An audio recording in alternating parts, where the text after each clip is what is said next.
ഓം സഹനാവവതു സഹനൗ ഭുനക്തു സഹ വീര്യം കരവാവഹൈ തേജസ്വിനാവധീതമസ്തു മാ വിദ്വിഷാവഹൈ. ഓം ശാന്തി ശാന്തി ശാന്തി. യം പ്രവ്രജന്തമനുപേതമപേതകൃത്യം ദ്വൈവായനോ വിദഹകാതരയാ ജുഹാവം പുത്രേതി തന്മയതയാ തരവോഭിനേദുസ്തം സർവഭൂതഹൃദയം മുനിമാനദുസ്മി. സമാദരണീയരായ ഗുരുതുല്യരായ എല്ലാ സജ്ജനങ്ങളുടെയും പാദങ്ങളിൽ എൻ്റെ വിനീതമായ പ്രണാമം. എൻ്റെ ഇന്നത്തെ ഈ ഒരു വരവ് ഒരു നിയോഗമാണ് എന്ന് പറയുന്നതാണ് ശരി. വർഷങ്ങളായിട്ട് ഞാൻ ആഗ്രഹിച്ചതാണ് ഈ ആശ്രമത്തിലെത്തണമെന്നും ഫാമിലിയെ ഒന്ന് കാണണമെന്നും ഒക്കെയുള്ള മോഹം വർഷങ്ങളായിട്ടുള്ളതാണ്. പക്ഷെ ഇതുവരെയായിട്ടത് സാക്ഷാത്കരിക്കാൻ പറ്റിയില്ല. ഫാമിലിയുടെ ഏകാദശ സ്കന്ധം മുഴുവൻ ഞാൻ ടി വിയിൽ കൂടി കേട്ട് അന്നു മുതലാണ് കാണണം എന്നൊരാഗ്രഹം ഉണ്ടായിരുന്നത്. പക്ഷേ അതിന് ഇടവന്നില്ല. ഇപ്പോഴത് നിയോഗമാണെന്ന് പറഞ്ഞുകൊണ്ടാണ്. പക്ഷെ ഫാമിലിയെ കാണാൻ പറ്റിയില്ലെങ്കിലും ഫാമിലിയുടെ ശിഷ്യരായ നിങ്ങളെയൊക്കെ നേരിട്ട് കാണാൻ പറ്റുമ്പോൾ എന്താന്നില്ലാത്ത ഒരു അഭിമാനമുണ്ട്, സന്തോഷമുണ്ട്. അതായത് ഇത്രയും സജ്ജനങ്ങൾ ഭാഗവതം പഠിക്കാൻ തയ്യാറായി കേരളത്തിൻ്റെ ഒരു ഭാഗത്തുണ്ട് എന്നറിയുമ്പോഴും എനിക്ക് വളരെയധികം സന്തോഷവും അഭിമാനവുമുണ്ട്. ഈ കഴിഞ്ഞ ഒരു 5-6 മാസം മുമ്പ് തൃശ്ശൂർ വെച്ചൊരു മീറ്റിംഗ് വെച്ചാണ് ഞാൻ മേനോൻ സാറിനെയും രമേശും ശരിക്കും കണ്ട്. അന്ന് മുതൽ സാറിൻ്റെ നിർബന്ധമായ വിളിയാണ്, ഒരു ദിവസം വരണം, ആയിക്കോട്ടെ വരാം, ഒരു കുഴപ്പമില്ല എന്ന് പറഞ്ഞാണ് ഇന്ന് ഇങ്ങോട്ട് എത്താൻ സാധിച്ചത്. അപ്പോൾ സാറ് നിങ്ങളെക്കുറിച്ചും ഇവിടുത്തെക്കുറിച്ചൊക്കെ നന്നായിട്ട് പറഞ്ഞിട്ടുണ്ട്. അതുകൊണ്ട് വാസ്തവത്തിൽ ഒരു ഭയഭക്തി ബഹുമാനത്തോടെയാണ് നിങ്ങളുടെ മുമ്പിൽ നിൽക്കുന്നത്. രമേശ് സൂചിപ്പിച്ചത് ഒരു സ്വാഗത പ്രസംഗത്തിൻ്റെ കടമയാണ്, അത്രേ ഉള്ളൂ. പ്രീതി പ്രമുഖവചനം സ്വാഗതം എന്ന് സ്വാഗതം പറയുമ്പോൾ കേൾക്കുന്നവർക്ക് പ്രീതി ഉണ്ടാക്കുന്ന നല്ല വാക്കുകൾ പറഞ്ഞ് സ്വാഗതം ചെയ്യണം എന്നൊരു വ്യവസ്ഥയുള്ളത് കൊണ്ട് രമേശ് അങ്ങനെ പറഞ്ഞ് സ്വാഗതം ചെയ്തത് മാത്രമേ ഉള്ളൂ. അതൊരു സ്വാഗത പ്രസംഗ കടമയാണെന്ന് വിചാരിച്ചാൽ മതി. അതിൽ കവിഞ്ഞൊന്നും എൻ്റെ വാസ്തവത്തിൽ ഇല്ല. പിന്നെ ഭാഗവതം പഠിക്കുകയും പഠിപ്പിക്കുകയും ചെയ്യുന്നുണ്ട് വർഷങ്ങളായിട്ട്, ഇത്ര മാത്രമേ ഉള്ളൂ. അല്ലാതെ എൻ്റെ ഒരു വലിയ പ്രൗഢഗംഭീരമായ ഒരു പ്രഭാഷണമോ അല്ലെ ക്ലാസ്സോ ഒന്നും അങ്ങനെ ഉണ്ടാകുമെന്ന് വിചാരിക്കാൻ പറ്റില്ല. എങ്കിലും ഞാൻ പറഞ്ഞില്ലേ, നിയോഗം ഞാൻ ഏറ്റെടുത്തു എന്ന് മാത്രമേ ഉള്ളൂ. എന്നെ ഏൽപ്പിച്ചു, ആവട്ടെ വരാം എന്ന് പറഞ്ഞു വന്നു. ഇത് ഗഹനമായൊരു വിഷയമാണ് ഇവിടെ നമുക്ക് ചർച്ച ചെയ്യാനുള്ളത്, അതും അറിയാം. പക്ഷേ എന്തുമാത്രം നിങ്ങളെയൊക്കെ മനസ്സിലാക്കാൻ പറ്റും എന്നെനിക്ക് പൂർണ്ണമായിട്ടൊരു ബോധ്യമൊന്നുമില്ല. എങ്കിലും അതിലേക്കൊരു വഴി ഉണ്ടാക്കി വയ്ക്കാം, പിന്നെ അന്വേഷിക്കാം, കണ്ടെത്താം, അതിനെ സഹായിക്കും എന്ന് മാത്രമേ പറയാനുള്ളൂ. ഇത്രയൊരു ആമുഖം പറഞ്ഞുകൊണ്ട് ഞാൻ വിഷയത്തിലേക്ക് പ്രവേശിക്കാം. 4-ാം സ്കന്ധത്തിലെ നിങ്ങൾ പഠിച്ചു കഴിഞ്ഞ ഭാഗത്തെക്കുറിച്ച് അദ്ദേഹം എന്നോട് പറഞ്ഞിരുന്നു. ഈ പ്രാചീന ബർഹിഫിൻ്റെ കഥയാണ്. ആ കഥയും എൻ്റെ തത്വവും നിങ്ങൾ പഠിച്ചു കഴിഞ്ഞതാണ്. ആ തത്വാംശമെല്ലാം പറഞ്ഞു കഴിഞ്ഞപ്പോൾ രാജാവിനുണ്ടായ 2 ചോദ്യങ്ങൾ ചോദിച്ചതിൻ്റെ മറുപടിയാണ് നാരദൻ പറയുന്ന ഗഹനമായ ചില തത്വാംശങ്ങൾ. അതിനെക്കുറിച്ചാണ് ഇന്ന് നമുക്ക് ചർച്ച ചെയ്യേണ്ടത് എന്നാണ് പറഞ്ഞത്. നാരദൻ്റെ മറുപടി മുതൽ പറഞ്ഞാൽ മതി എന്നാണ് പറഞ്ഞിരുന്നത്. എങ്കിലും ഞാൻ ആ ചോദ്യം ഒന്നുകൂടി ആവർത്തിച്ച് പറഞ്ഞ് ഉറപ്പിച്ചിട്ട് ആ ചോദ്യത്തിൻ്റെ പ്രസക്തി എന്താണെന്ന് ശരിക്കും അറിഞ്ഞിട്ട് നമുക്ക് ഉത്തരത്തിലേക്ക് പോകുമ്പോൾ കുറച്ചുകൂടി അത് ഒരു വഴിയിലേക്ക് കൊണ്ടുവരാൻ പറ്റും എന്ന് വിചാരിച്ച് നിങ്ങൾക്കറിയാവുന്നതായിരിക്കും ഒരു പക്ഷേ. എങ്കിൽ തന്നെ ഞാൻ ആ ചോദ്യത്തിലോട്ട് ഒന്ന് കിടക്കുന്നു എന്ന് മാത്രമേ ഉള്ളൂ. പ്രാചീന ബർഹിഫിനോട് ഈ പുരഞ്ജന ഉപാഖ്യാനം കഥ മുഴുവൻ പറഞ്ഞു കഴിഞ്ഞപ്പോൾ ആ കഥ പറയാൻ വേണ്ടി ഉദാഹരണത്തിന് വേണ്ടി ഒരു കഥ പറഞ്ഞു കൊടുത്തതാണ്.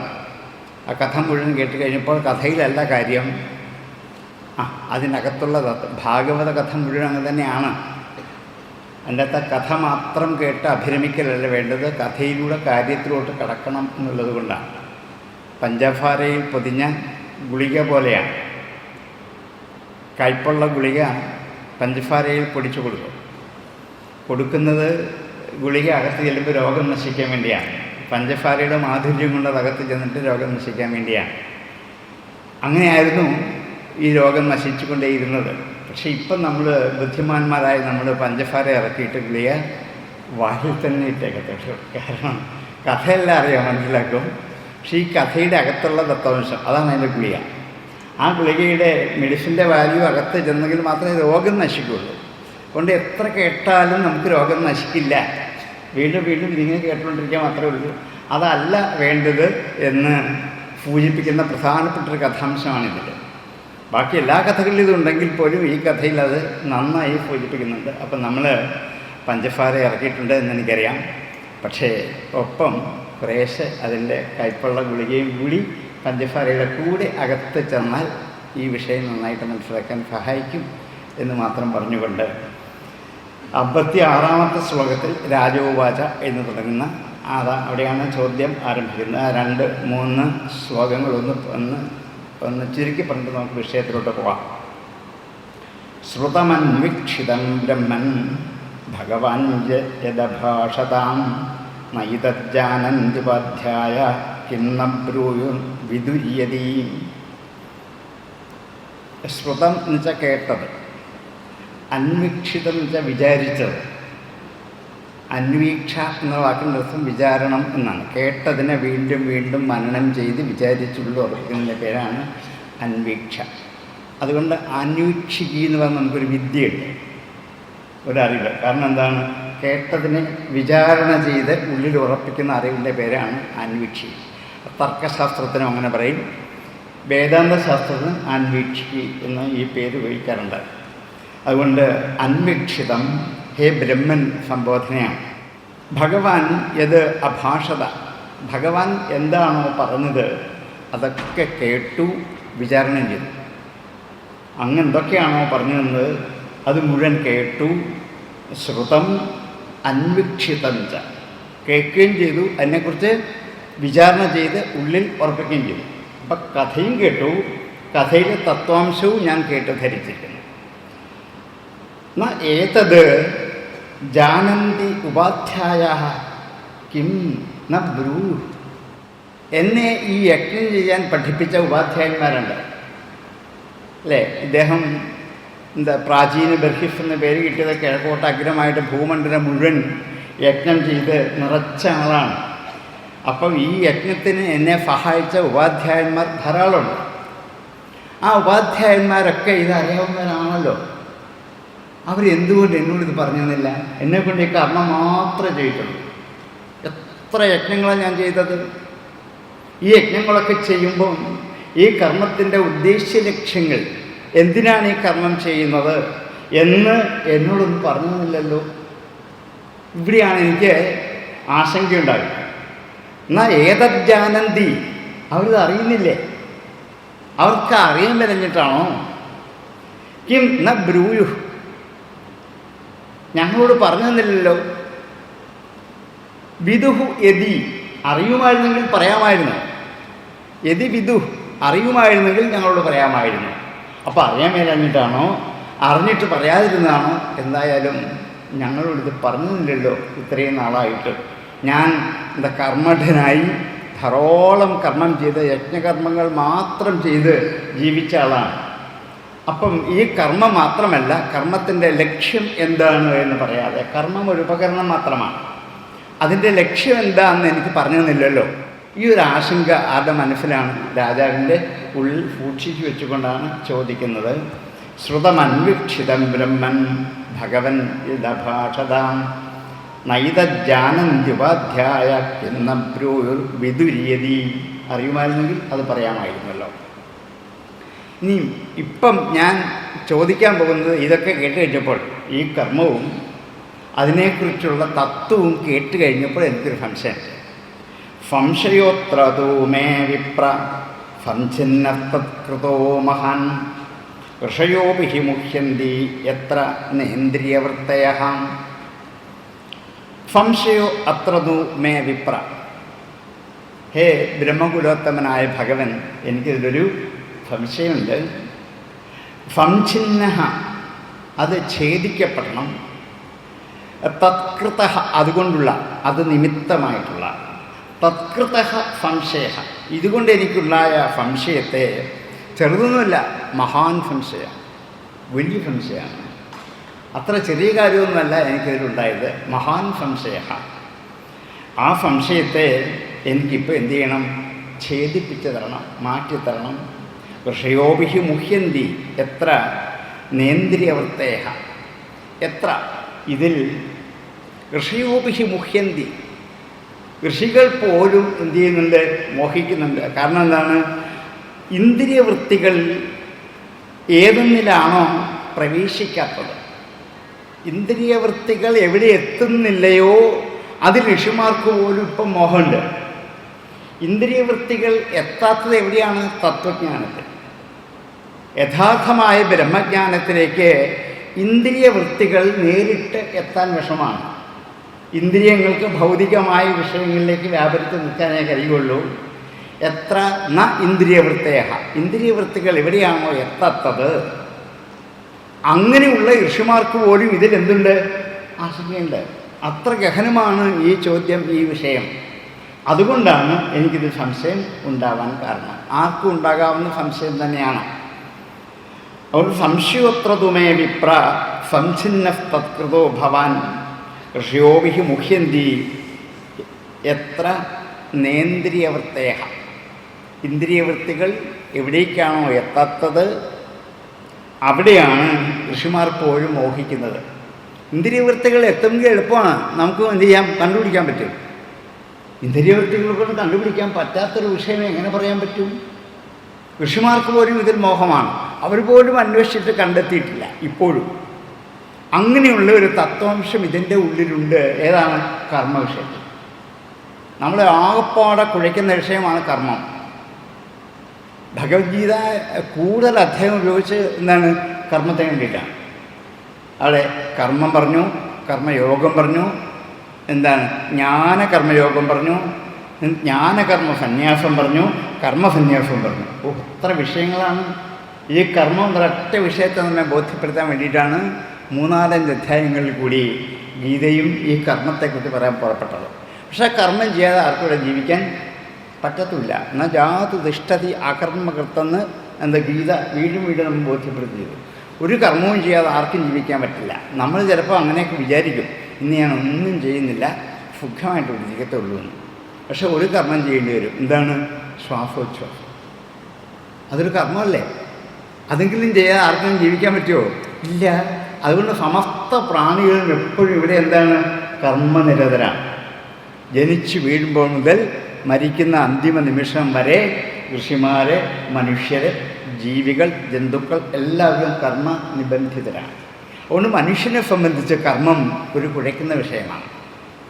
അതുകൊണ്ടാണ് ഇത് ഇന്ദ്രിയവൃത്തികൾ കൊണ്ട് കണ്ടുപിടിക്കാനാവാത്ത, ഋഷിമാരെ പോലും മോഹിപ്പിച്ചൊരു വിഷയമാണ് എനിക്കിവിടെ സംശയമായി എനിക്കിവിടെ തോന്നിയിരിക്കുന്നത്. അതുകൊണ്ട് കർമ്മണ്യാരഭതേയേന പുമാനിഹ വിഹായതം അമുത്ര അന്യേന ദേഹേന ജുഷ്ടാനി യദശ്നുതേ. അവിടെയാണ് ഒന്നാം സംശയം ആരംഭിക്കുന്നത്. കർമാണി ആരഭതേ ഏന, ഏന ശരീരേണ, യാതൊരു ശരീരം കൊണ്ടാണോ കർമ്മങ്ങൾ ആരംഭിക്കുന്നത്.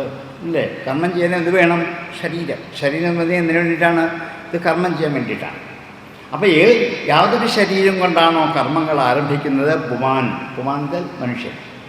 ഇഹ, ഇവിടെ ഈ പ്രപഞ്ചത്തിൽ, ഈ ലോകജീവിതത്തിൽ, തം വിഹായ, അതിനെ ഉപേക്ഷിച്ചിട്ട്. ഏതിനെ? ഈ ശരീരത്തെ. കാരണം ഏതൊരു ശരീരം കൊണ്ടാണോ കർമ്മങ്ങൾ ചെയ്യുന്നത് ആ ശരീരത്തെ ഉപേക്ഷിച്ചിട്ട് അമുത്ര, എന്നുവെച്ചെന്തർത്ഥം? പരലോകത്തിൽ.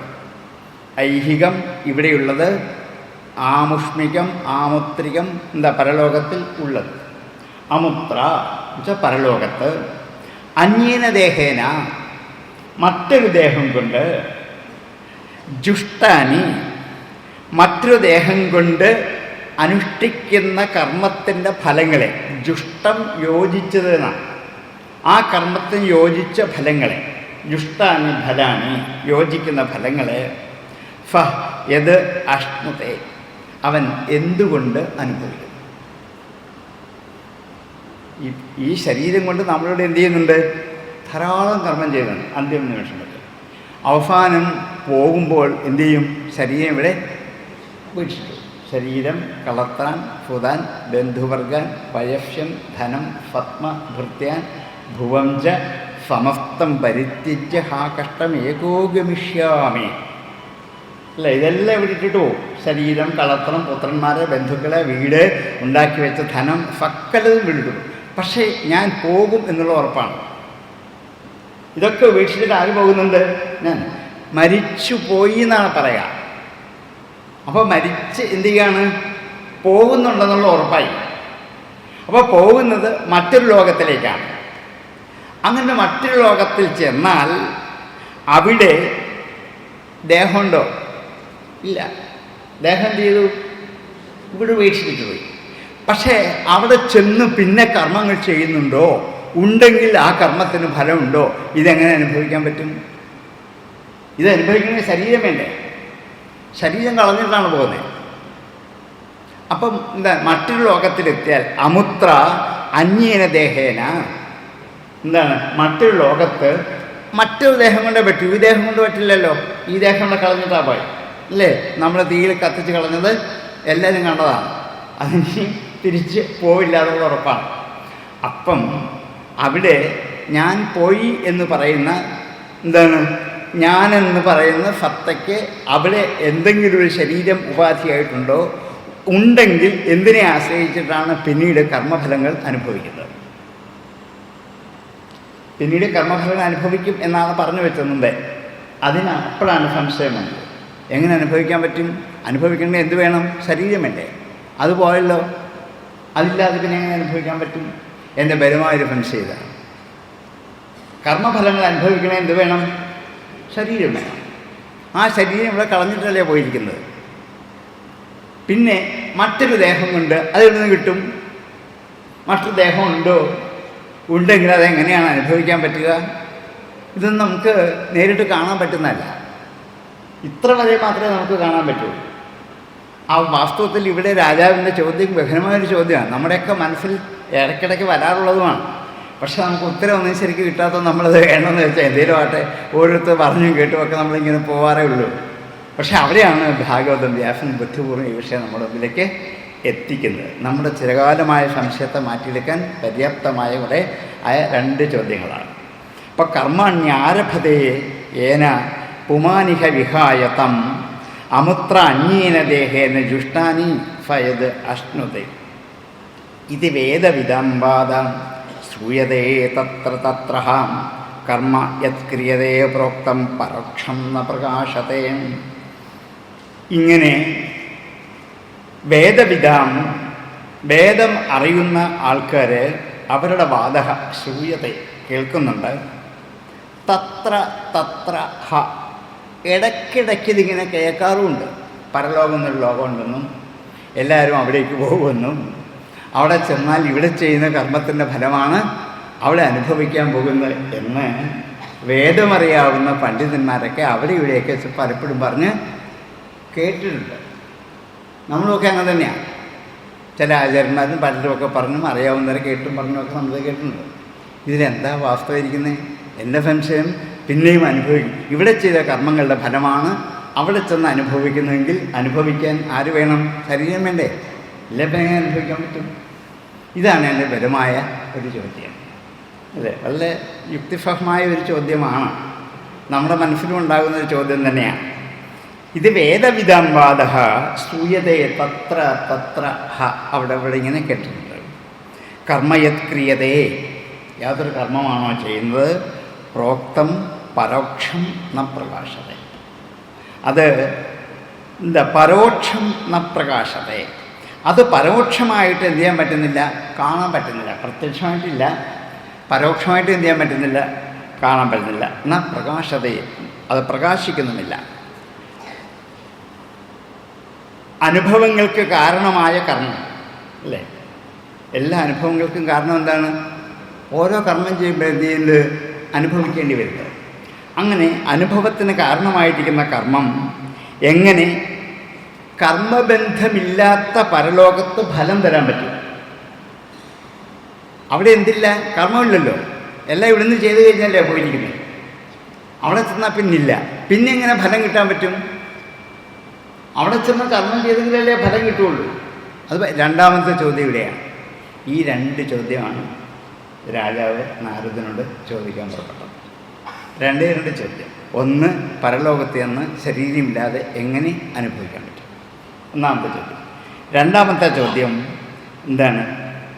ഈ അവിടെ ചെന്ന് വീണ്ടും കർമ്മഫലങ്ങൾ അനുഭവിക്കണമെങ്കിൽ അതിന് ശരീരം വേണം. പ്രത്യക്ഷമായിട്ട് ഇല്ല, പരോക്ഷമായിട്ടും ഇല്ല. പിന്നെ എങ്ങനെ അനുഭവിക്കാൻ പറ്റും? ഈ 2 ഗഹനമായ ചോദ്യം. അതിന് മറുപടിയാണ് ബാക്കി മുഴുവൻ. ചോദ്യം ഏകദേശം മനസ്സിലായി കാണും എന്ന് വിചാരിക്കുന്നു. ചോദ്യം നിങ്ങൾക്കറിയാം എന്ന് ഫാർ പറഞ്ഞിരുന്നു. എനിക്ക് ഉത്തരം മുതൽ എടുത്താൽ മതി, 60ാമത്തെ ശ്ലോകം മുതൽ എന്നാണ് എന്നോട് പറഞ്ഞതെങ്കിൽ ഞാൻ എൻ്റെ ഒരു വഴിയിലേക്ക് നിങ്ങളെന്ന് കൊണ്ടുവരാൻ വേണ്ടിയിട്ട് ഞാൻ ഈ ചോദ്യങ്ങൾ ഇങ്ങനെയെന്ന് പറഞ്ഞത് മാത്രമേ ഉള്ളൂ. സിമ്പിളായിട്ട് പറഞ്ഞാൽ 2 ചോദ്യമേ ഉള്ളൂ. മരിച്ചു പോയതിന് ശേഷം ഇവിടെ ചെയ്ത കർമ്മങ്ങളുടെ ഫലം എങ്ങനെ അനുഭവിക്കാൻ പറ്റും? നമ്മൾ പറയുന്നതാണ്, ഇവിടെ ചെയ്യുന്ന ഓരോ സത്കർമ്മത്തിൻ്റെയും ദുഷ്കർമ്മത്തിൻ്റെയും ഫലം പിന്നീട് അനുഭവിക്കണം. എങ്ങനെ അനുഭവിക്കാൻ പറ്റും? പിന്നീട് അനുഭവിക്കുന്ന ആര് വേണം? ശരീരം വേണ്ടേ? ഇല്ലാതെ അനുഭവിക്കാൻ പറ്റും. പക്ഷേ അനുഭവിക്കുന്ന ആൾക്കാർ ധാരാളം പറഞ്ഞ് കേട്ടിട്ടുണ്ട്. ഞാനിപ്പോഴത് വിശ്വാസത്തിൽ ഉറപ്പിച്ചിരിക്കുകയാണ്. അനുഭവിക്കുന്നുള്ള സത്യമാണ്. എങ്ങനെ അനുഭവിക്കാൻ പറ്റും? അതിന് ശരീരം വേണം. ഈ ശരീരം പ്രത്യക്ഷമായിട്ടും അവിടെയില്ല, പരോക്ഷമായിട്ടും എന്തില്ല? ശരീരമില്ല. അങ്ങനെ പ്രത്യക്ഷമായിട്ടോ പരോക്ഷമായിട്ടോ ശരീരമുണ്ടെങ്കിലേ അനുഭവിക്കാൻ പറ്റുള്ളൂ. രണ്ടുമില്ല. പിന്നെ എങ്ങനെ അനുഭവിക്കും? ഇതാ 2 ചോദ്യം. കിട്ടിയില്ലേ 2 ചോദ്യം അല്ലേ? ഇന്ന് നമുക്കിങ്ങനെ മറുപടിയിലേക്ക് കിടക്കാം. മറുപടി കുറച്ച് നീണ്ട മറുപടിയാണ്. ഒരു വാക്കിലൊന്നും പറഞ്ഞ് പെട്ടെന്ന് തീർത്തില്ല. ഒന്നാമത്തെ ചോദ്യത്തിന് ഉത്തരം വേഗം എന്ന് പറഞ്ഞു തീർക്കും. രണ്ടാമത്തെ ഗഹനമായ ഉത്തരത്തിലേക്ക് 5-8 ശ്ലോകത്തിൽ കൂടി പോയെങ്കിൽ അത് പൂർണ്ണമാവുകയുള്ളൂ. നൈവ ആരഭതേ കർമ്മ തേനൈവ അമുത്രചതത്പുമാൻ ഭുങ്ക്തേഹ്യവ്യവധാനേന ലിംഗേന മനഃസ്വയം. ഏന ഏവ ആരഭതേ, യാതൊന്നുകൊണ്ട് തന്നെയാണോ ആരംഭിക്കുന്നത്? കർമ്മങ്ങൾ ആരംഭിക്കുന്നത്? തേന ഏവ, അതുകൊണ്ട് തന്നെ, അമുത്ര, പരലോകത്തിൽ, തത്പുമാൻ, അത് തന്നെ അനുഭവിക്കുന്ന പുരുഷൻ, ഭുങ്ക്തേ, അനുഭവിക്കുന്നു, ഹി അവ്യവധാനേന, മറവൊന്നും ഇല്ലാതെ, ലിംഗേന മനഃസ്വയം, ലിംഗത്തോട് ചേർന്ന് മനസ്സിനോട് ഒപ്പം. ഇവിടെ ചില കാര്യങ്ങൾ നമ്മളൊന്ന് ധരിച്ചിട്ട് അങ്ങോട്ട് പോയെങ്കിലേ മനസ്സിലാവും. കാരണം നമ്മുടെ ഈ ശരീരത്തിന് 3 വിഭാഗമുണ്ട്. സ്ഥൂലം, സൂക്ഷ്മം, കാരണം എന്ന് 3. സ്ഥൂലമായ ശരീരം ഇപ്പോൾ നമ്മൾ ഇവിടെ ഓരോ കർമ്മങ്ങൾ ചെയ്തുകൊണ്ടിരിക്കുന്ന ഈ ശരീരമാണ്. ഇന്ദ്രിയങ്ങൾ കൊണ്ടും മനസ്സുകൊണ്ടും ബുദ്ധി കൊണ്ടും ഒക്കെയാണ്. സകല കർമ്മം ചെയ്യുന്നതിന് ശരീരം വേണം, ഇന്ദ്രിയം വേണം, മനസ്സ് വേണം, ബുദ്ധി വേണം, അതിന് കാരണക്കാരനായ ഞാനും വേണം. ഈ 5 പേര് കൂടി ചിലപ്പോൾ എന്ത് പറ്റുള്ളൂ? നമുക്കിവിടെ കർമ്മം ചെയ്യാൻ പറ്റും. ഇങ്ങനെയാണ് നമ്മളിപ്പോൾ കർമ്മം ചെയ്തുകൊണ്ടേയിരിക്കുന്നത്. അത് സ്ഥൂല ശരീരമാണ്. ഇതിൻ്റെ അകത്ത് ഒരു സൂക്ഷ്മ ശരീരമുണ്ട്. സൂക്ഷ്മം എന്ന വാക്കിൻ്റെ അർത്ഥം പ്രത്യക്ഷമായിട്ട് നമുക്ക് കാണാൻ പറ്റില്ല, പക്ഷെങ്കിലുണ്ട് എന്നുള്ളത് ഉറപ്പുമാണ്. 5 ഇന്ദ്രിയങ്ങൾ വാസ്തവത്തിൽ ഈ കാണുന്നതല്ല. ചക്ഷുർനാമ കനീനിക അന്തരഗതം തേജ.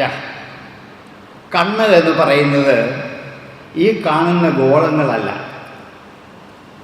കനീനിക എന്ന് വെച്ചാൽ കൃഷ്ണമണി. അന്തരഗതം, കൃഷ്ണമണിക്കകത്തുള്ള ഒരു തേജസ്സുണ്ട്. നമ്മുടെയൊക്കെ കണ്ണിൽ കൃഷ്ണമണിയുടെ അകത്ത് ഒരു വെളുത്ത സ്പോട്ട് കാണാം. അത് നല്ല പ്രകാശമാണ്. ഇതിൻ്റെ ഉള്ളിലൊരു തേജസ്സുണ്ട്. ഇതാണ് ഇന്ദ്രിയം. അതാണ് സൂക്ഷ്മം എന്ന് വിളിക്കുന്നത്. ഈ കാണുന്ന ഗോളമൊന്നുമല്ല. അതൊക്കെ അടയ്ക്കുകയും തുറക്കുകയും ചെയ്യാം അല്ലേ? അതൊക്കെ എന്ത് ചെയ്യാം? മാറ്റി വെക്കാം, എടുത്തു വെക്കാം, അതൊക്കെ ചെയ്യാം. പക്ഷേ കാഴ്ച തരുന്ന ഒരു ശക്തി, ഒരു തേജസ് ആരുടെ ഉള്ളിലുണ്ട്? ഈ കണ്ണ്. ഇതാണ് ചക്ഷുർനാമ കനീനിക അന്തരഗതം തേജ. ചക്ഷുസ് എന്ന് പറയുന്നത് കനീനികയുടെ അകത്തുള്ള ഒരു തേജസ്സാണ്. അതുകൊണ്ടാണ് ചക്ഷുസ് എന്ന് വിളിക്കുന്നത്. അതൊരു തേജസ്സാണ്. ഈ വ്യാസൻ മഹാഭാരതം കഥ പറയാൻ വേണ്ടിയിട്ട് കുരുക്ഷേത്ര യുദ്ധമൊക്കെ നമുക്ക് പറഞ്ഞു തരാൻ വേണ്ടിയിട്ട് ഒരു ദിവ്യമായ കണ്ണ് ആർക്ക് കൊടുക്കുന്നുണ്ട്? ദിവ്യം ദദാമി തേ ചക്ഷു. ചക്ഷുഫ് എന്നാണ് ഉപയോഗിച്ചത്. ഈ കണ്ണ് മാറ്റി കൊടുക്കുകയല്ല, അതിൻ്റെ അകത്തുള്ള തേജസ്സിനൊരു ദിവ്യത ഉണ്ടാക്കിത്തരിക. അതുകൊണ്ടാണ് 100 കിലോമീറ്റർ ദൂരെ ഇരുന്ന് ഹസ്തിനപുരത്തിലിരുന്ന് ഈ കുരുക്ഷേത്രത്തിലുള്ള യുദ്ധം മുഴുവൻ എന്ത് ചെയ്യാൻ പറ്റി? കണ്ട് വിവരിച്ച് ഡിസ്ക്രൈബ് ചെയ്യാൻ പറ്റി. ദിവ്യമായൊരു കണ്ണ് എന്നുവെച്ചാൽ ഈ കൃഷ്ണമണിയുടെ അകത്തുള്ള തേജസ്സിലേക്ക് വ്യാസൻ ഇട്ടുകൊടുത്തത് ഒരു ചെറിയ മൈക്രോ ചിപ്സാണ്, അല്ലേ? വളരെ ചെറിയൊരു മൈക്രോ ചിപ്പാണ്. അത് ഇട്ട് കൊടുത്തു കഴിയുമ്പോൾ പിന്നെ നോക്കുമ്പോൾ എന്ത് ചെയ്യാം? ഈ മുഴുവനും കാണാൻ പറ്റും. ഇപ്പം നമുക്ക് TV സ്ക്രീനിൽ കൂടി എന്ത് ചെയ്യാൻ പറ്റും? ലോകം മുഴുവൻ നമുക്ക് കാണാൻ പറ്റും. നമ്മുടെയൊക്കെ ചെറുപ്പത്തിൽ അങ്ങനെ വിചാരിച്ചോ?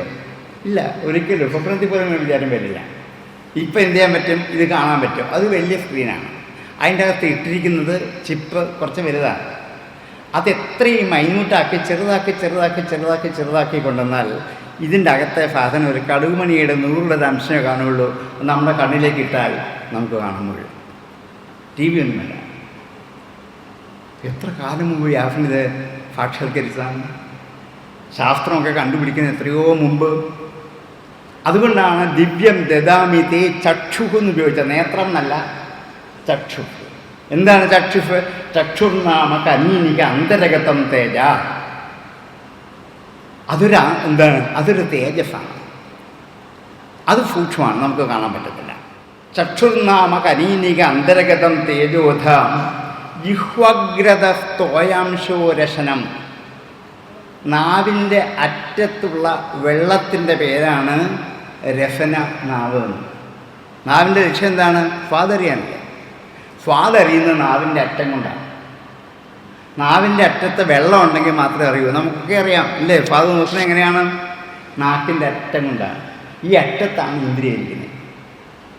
ഇത്ര ഭംഗിയായിട്ട് ശാസ്ത്രം പോലെ ഇന്നത്തെ ഡോക്ടർമാരോട് കണ്ടുപിടിക്കാത്ത കാര്യങ്ങൾ വ്യാസൻ എന്ന ഋഷി എത്ര കാലം മുമ്പ് കണ്ടുപിടിച്ച് പറഞ്ഞാണ്. അവിടെ രഫനാഗ്രക തോയ, നാക്കിൻ്റെ അറ്റത്ത് വെള്ളം ഉണ്ടാകണം. ഇല്ല കിട്ടില്ല, സ്വാദറിയതില്ല. നാവ് വരണ്ടിരിക്കുകയാണെങ്കിൽ സ്വാദറിയില്ല. അതുകൊണ്ട് അപ്പം ഈ നാവിൻ്റെ സ്വാദ്, ആ ഇന്ദ്രിയം എന്ന് പറയുന്നത് എവിടെയാണ്? നാക്കിൻ്റെ അറ്റത്ത് കാണുന്ന ജലാംശം. അപ്പോൾ അത് സൂക്ഷ്മമാണ്, നമുക്ക് കണ്ടറിയാൻ പറ്റത്തില്ല. എന്ത് ചെയ്യാൻ പറ്റത്തുള്ളൂ? അനുഭവിച്ചറിയാനേ പറ്റുള്ളൂ. സ്വാദ് കണ്ടറിയാൻ പറ്റുമോ? ഇല്ല. ഇതിന് ഉപ്പുണ്ടോ എന്നുള്ളത് കണ്ടാൽ പറയാൻ പറ്റുമോ? എന്ത് എളുപ്പമായിരുന്നു? എന്ത് ചെയ്യണം? രുചിച്ച് നോക്കണം, എങ്കിൽ മാത്രമേ അറിയാൻ പറ്റുള്ളൂ. അത് കാരണം എന്താണ്? രുചിക്കാൻ പറ്റിയ ഇന്ദ്രിയം സൂക്ഷ്മമാണ്. ഇതിനെയാണ് സൂക്ഷ്മം എന്ന് വിളിക്കുന്നത് പറയാൻ വേണ്ടിയിട്ടാണ്. ജിഹ്വാഗ്രഹത്തോയാംശോരസനം ക്ഷിതേരവയവം ഘ്രാണം ച ഘോണോദരേ. ക്ഷിതേരവയവം, ഭൂമിയുടെ അവയവം ഗന്ധം. ഗന്ധവതി പൃഥ്വി. ഭൂമിയുടെ അവയവമാണ് ഗന്ധം. ഗന്ധമുള്ളതാണ് ഭൂമി. അതെവിടെയാണ്? അത് മൂക്കിൻ്റെ അങ്ങേ അറ്റത്ത്. ഈ പുറത്തൊന്നുമില്ല. ഈ കാണുന്ന മൂക്കിൻ്റെ പാലത്തിൻ്റെ ഉപകരണത്തിൻ്റെയൊക്കെ അകത്ത് ഒരു ചെറിയ സൂക്ഷ്മമാണ്. അതുകൊണ്ടാണ് മണം അറിയുന്നത്. അല്ല, ഈ മൂക്കൊണ്ടല്ലേ, ഈ മൂക്കൊരു ഉപകരണമാണ്. കണ്ണിൻ്റെ കാര്യം പറഞ്ഞാലേ അതിൻ്റെ അകത്താണ് എന്തിരിക്കുന്നത്? ഘ്രാണം എന്ന ഇന്ദ്രിയം എൻ്റെ അകത്തിരിക്കുന്നത്. അതുകൊണ്ട് ക്ഷിതേരവയവോ ഘ്രാണഞ്ച ഘോണോദരേ. ഘോണോദരം മൂക്കിൻ്റെ അകത്ത്. അത് സൂക്ഷ്മമാണ്, നമുക്കറിയത്തില്ല. സർവാംഗ പ്രസൃതാശ്ച മാരുതലവ ത്വം നാമ. എല്ലായിടത്തും വ്യാപരിച്ചിരിക്കുന്ന വായുവാണ് സ്പർശനസുഖം തരുന്ന ഈ ത്വക്കിലിരിക്കുന്നത്. വായുവിൻ്റെ സ്പർശനമുണ്ടെങ്കിൽ മാത്രമേ നമുക്ക് എന്ത് ചെയ്യാൻ പറ്റൂ? ഒരാൾ തൊട്ടാൽ അറിയാൻ പറ്റൂ, ഇല്ലേ അറിയില്ല. അപ്പം ത്വക്കിൽ ഇരിക്കുന്ന വായു എന്ന് പറയുന്നത് സർവാംഗമായി വ്യാപരിച്ച് നിൽക്കുന്ന ഈ വായുവിൻ്റെ ഒരംശമാണ്. വായു കണ്ടാൽ അറിയാൻ പറ്റുമോ? ഇല്ല. ഇത് സൂക്ഷ്മമാണ്. കർണോദര വ്യോമൈവ ശ്രവണം. ചെവിക്ക് അകത്തുള്ള ഒരു വ്യോമം, ആകാശമാണ് ശബ്ദം കേൾപ്പിക്കുന്നത്. ഈ ചെവിയല്ല, അതൊക്കെ ഉപകരണമാണ്. ഇതിനകത്ത് കുറേ ദൂരം ചെല്ലണം. നമ്മൾ ചെവിക്കല്ലെന്നൊക്കെ പറയില്ലേ? ആ അത് അങ്ങ് അകത്താണ്, കാണാൻ പറ്റുമോ? ഇല്ല, സൂക്ഷ്മമാണ്. ചെവിക്കകത്ത് ആകാശമുണ്ടെങ്കിലേ ശബ്ദം കേൾക്കാൻ പറ്റൂ. ശബ്ദഗുണകമാണ് ആകാശം. എയറി സ്പേസാണ് ആകാശം. അതുണ്ടെങ്കിൽ മാത്രമേ ശബ്ദം കേൾക്കൂ, അല്ല കേൾക്കില്ലല്ലോ. അപ്പം ഞാൻ പറയുന്നത് നിങ്ങൾക്ക് കേൾക്കണം, നിങ്ങൾ പറയുന്നത് നിനക്ക് കേൾക്കണം. ഇവിടെ എന്ത് വേണം? ശബ്ദ തരംഗങ്ങളായിട്ട് വായു ഇങ്ങനെ സഞ്ചരിക്കണം, അതിൽ കൂടി നമുക്ക് കേൾക്കാൻ പറ്റൂ. അങ്ങനെ കേൾക്കാനുള്ള ഒരു അവയവമാണ് ആര്? ചെവിക്കകത്ത്. അപ്പം 5 ഇന്ദ്രിയങ്ങളുടെയും സൂക്ഷ്മാംശം എന്താണെന്ന് മനസ്സിലായി, ഈ കാണുന്നതല്ല. അപ്പോൾ ഇന്ദ്രിയങ്ങളുടെ സൂക്ഷ്മം എന്ന് പറയുന്നത് ഇതിൻ്റെ അകത്തുള്ളതാണ്. നമ്മൾ മരിച്ചു എന്ന് പറഞ്ഞാൽ ഭൗതികമായ പാഞ്ചഭൗതികമായ സ്ഥൂലദേഹത്തിനാണ് മരണമുണ്ടാകുന്നത്. പഞ്ചഭൂതങ്ങളൊക്കെ ഉണ്ടാക്കിയതാണ് ഈ സ്ഥൂല ശരീരം, അല്ലേ? പൃഥ്വി, അപ്പ്, തേജസ്, വായു, ആകാശം, ഈ പഞ്ചഭൂതങ്ങൾ. ഇതിൻ്റെ അകത്ത് എന്തുണ്ട്? മണ്ണുണ്ട്, ജലമുണ്ട്, വായുവുണ്ട്, ആകാശമുണ്ട്, ഒക്കെ ഉണ്ട്, അഗ്നിയുണ്ട്. ഇതെല്ലാം ചേർത്തുണ്ടാക്കിയതാണ് ഈ ശരീരം. നമ്മൾ മരിച്ചു എന്ന് പറഞ്ഞാൽ ആദ്യം സ്ഥൂല ശരീരത്തിനാണ് മരണം സംഭവിക്കുന്നത്. സൂക്ഷ്മ ശരീരം നിലനിൽക്കും, അത് 5 മണിക്കൂർ ഉണ്ടാവും. 5 മണിക്കൂർ കഴിഞ്ഞാൽ അത് ശരീരം വിട്ടു പോവുകയുള്ളൂ. സൂക്ഷ്മ ശരീരം എന്ന് വെച്ചാൽ അർത്ഥം ഇന്ദ്രിയങ്ങളുടെ സൂക്ഷ്മാംശം, അത് ഉള്ളിലുണ്ടാവും. ഇനിയും അത് നഷ്ടപ്പെടുത്താതെ അതിനെ സംസ്കരിച്ചെടുക്കണം. അതിൻ്റെ പേരാണ് ശവസംസ്കാരം എന്നാണ് പറയുക. സംസ്കാരം എന്ന വാക്കിൻ്റെ അർത്ഥം എന്താണ്? നന്നാക്കിയെടുക്കുക. സംസ്കരിക്കുക എന്ന വാക്കിൻ്റെ അർത്ഥം നന്നാക്കിയെടുക്കുക എന്നാണ്. എന്തിനെ നന്നാക്കണം? സൂക്ഷ്മ ശരീരത്തെ. സൂക്ഷ്മ ശരീരം ആരാണ്? ഇന്ദ്രിയങ്ങളുടെ സൂക്ഷ്മാംശം. ആ സൂക്ഷ്മാംശം പെട്ടെന്ന് വിട്ടുപോയില്ല. അതുകൊണ്ടാണ് മരിച്ചു കഴിഞ്ഞാൽ നമ്മൾ എന്ത് ചെയ്യുന്നത്? കുളിപ്പിക്കുന്നത്, ഒരുക്കുന്നത്, അണിയിക്കുന്നത്, വായിക്ക് അരിയിടുന്നത്. ഇതെല്ലാം ഇതിൻ്റെ അകത്ത് എന്തുണ്ട്? സൂക്ഷ്മ ശരീരം നിലനിൽപ്പുണ്ട്. അതിനെ എന്ത് ചെയ്യണം? അഗ്നിയിൽ സംസ്കരിച്ചെടുക്കണം. ഏതിൽ വേണേൽ സംസ്കരിക്കാം. പഞ്ചഭൂതങ്ങളിൽ ഏതിൽ വേണേൽ സംസ്കരിക്കാം. അഗ്നിയിലോ, മണ്ണിലോ, ജലത്തിലോ, വായുവിലോ, ആകാശത്തിലോ ഒക്കെ സംസ്കരിക്കാം. പക്ഷേ അപായരഹിതമായ ഒരു ഉപായം ഏതാണ്? അഗ്നിയാണ്. അതുകൊണ്ടാണ് നമ്മൾ അഗ്നിയിൽ എന്ത് ചെയ്യുന്നത്? അഗ്നിയിൽ സംസ്കരിച്ച് കഴിയുമ്പോൾ അതുകൊണ്ടാണ് മരിച്ചാൽ 5 മണിക്കൂറിന് എന്ത് ചെയ്യണം? സംസ്കരിക്കണം. നമ്മുടെ ഭാരതീയ സംസ്കൃതിയിൽ ഇത് സൂക്ഷിച്ച് വയ്ക്കുകയോ എല്ലാവരും കാണിക്കാനുള്ള പ്രദർശന വസ്തുവൊന്നുമല്ല. മരിച്ചാൽ 5 മണിക്കൂറിന് സൂക്ഷ്മ ശരീരം വിട്ടുപോകുന്നതിന് മുമ്പ് എന്ത് ചെയ്യണം? ദഹിപ്പിക്കണം. അതുകൊണ്ടാണ് മോർച്ചറിയിലും 5 മണിക്കൂറിനകം കൊണ്ടെന്തിനെ എടുക്കുള്ളൂ. അവർക്ക് ഫ്രീസ് ചെയ്യേണ്ടത് എന്തിനെയാണ്? സൂക്ഷ്മ ശരീരത്തെ. അവർക്ക് ഫ്രീസ് ചെയ്ത് സൂക്ഷിച്ച് വെക്കേണ്ടത് ആരെയാണ്? സൂക്ഷ്മ ശരീരത്തെയാണ്. 5 മണിക്കൂർ കഴിഞ്ഞാൽ പിന്നെ പറ്റില്ല, അവരെടുക്കില്ല. ഇത് നമ്മുടെ ഋഷിമാർ വ്യക്തമായിട്ട് കണ്ടുപിടിച്ച് ബോധ്യപ്പെടുത്തിയിരിക്കുന്നതാണ്. അതുകൊണ്ട് മരിച്ചാൽ എന്ത് ചെയ്യണം? പരമാവധി 5 മണിക്കൂർ, അല്ലെങ്കിൽ നേരത്തെ നേരം പോട്ടെ, അതിനകം എന്ത് ചെയ്യണം? സംസ്കാരം നടത്താം. ആർക്കും നടത്താം, ഇന്നാരെ വേണമെന്നൊന്നുമില്ല. അങ്ങനെ അഗ്നിയിൽ സംസ്കരിച്ച് കഴിയുമ്പോൾ ഈ സംസ്കരിക്കപ്പെട്ട് കിട്ടുന്ന ശരീരത്തിൻ്റെ പേരാണ് ലിംഗശരീരം അല്ലെങ്കിൽ കാരണശരീരം. സൂക്ഷ്മ ശരീരത്തെയാണ് സംസ്കരിക്കുന്നത്. സംസ്കരിച്ച് കഴിയുമ്പോഴുള്ള അതിൻ്റെ പേരെന്താണ്? കാരണശരീരം അല്ലെങ്കിൽ ലിംഗശരീരം. അതാണ് എന്ത് ചെയ്യുന്നത്? പരലോകത്തിലേക്ക് പോയി പല പല ലോകങ്ങളിൽ കൂടി കടന്ന് മോക്ഷപ്രാപ്തിയിലേക്ക് എത്തുന്നത് ലിംഗശരീരമാണ്. അത് കാരണമാണ്. കാരണം വെച്ചെന്താ അർത്ഥം? അത് മറ്റൊരു ശരീരത്തിന് വേണമെങ്കിൽ കാരണമാവാം. ഈ കാരണശരീരമാണ് ഇനി മറ്റൊരു ദേഹത്തിന്, മറ്റൊരു ശരീരത്തിന്, ജന്മത്തിന് എന്താകാം? കാരണമാവാം. അങ്ങനെ ഇനി മറ്റൊരു ജന്മം ഉണ്ടാവാതിരിക്കാൻ വേണ്ടിയിട്ടാണ് നമ്മൾ മരിക്കുമ്പോൾ മുതൽ കുറേ ചടങ്ങുകളും മന്ത്രങ്ങളും ഒക്കെ ചെയ്തുകൊണ്ട് ഇനിയും ഇതിന് ജന്മം ഉണ്ടാവരുത്. ഏതിന്? കാരണശരീരത്തിന്. അതെന്ത് ചെയ്യണം? പരമാത്മ ചൈതന്യത്തിലേക്ക് ലയിക്കണം എന്ന് സങ്കല്പിച്ച് കുറേ കർമ്മങ്ങൾ ചെയ്യുന്നതിന് വേണ്ടിയിട്ടാണ്. ഇതാണ് 3 ശരീരത്തിൻ്റെ അവസ്ഥ. ഈ ഒരു ബാക്ക്ഗ്രൗണ്ടിൽ കൂടി അകത്തോട്ട് കിടക്കണം. അതുകൊണ്ടാണ് ഇത്രയും പറയേണ്ടി വന്നത്. ഇത് കഠോപനിഷത്തിൽ വ്യക്തമാക്കുന്നുണ്ട്. കഠോപനിഷത്തിൽ നരികാദാസിൻ്റെ ചോദ്യത്തിന് യമധർമ്മം തന്നെ ഈ കാര്യം പറയും. സ്ഥൂല ശരീരം, സൂക്ഷ്മ ശരീരം, കാരണശരീരം എന്ന് 3 ശരീരമുണ്ട്. അതിൽ ഈ കാരണശരീരമാണ് എന്ത് ചെയ്യുന്നത്? പിന്നെ ജന്മാന്തരങ്ങൾക്ക് കാരണമായി തീരാൻ പോകുന്നത്. അങ്ങനെ വരുമ്പോൾ